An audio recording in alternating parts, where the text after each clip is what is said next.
On any computer that you use, whether it's a client, Windows 7, Windows 10, if it's a server operating system, an easy way to view your workgroup or domain membership, there are a couple of ways, but one is to simply go to Control Panel.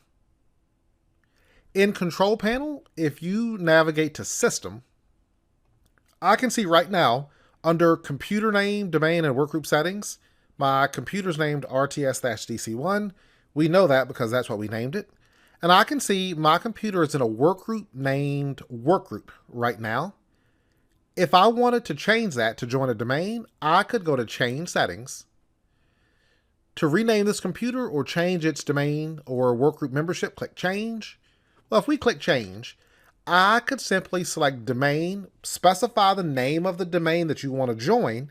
Now, someone would supply that name to you, and you could attempt to join the domain. You can also do that in Server Manager.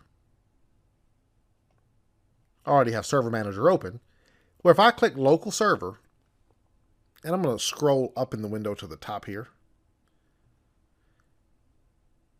under the computer name, there is a workgroup. If you click that, it actually brings up the same exact screen. So you could simply go to Change, and you could join your computer to an existing domain in your environment.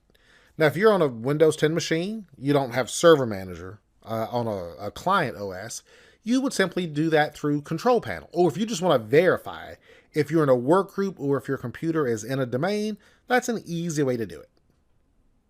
What we will get ready to do is actually install Active Directory, and we're going to create our own domain environment that we will then be able to join clients and other servers to as members of our domain.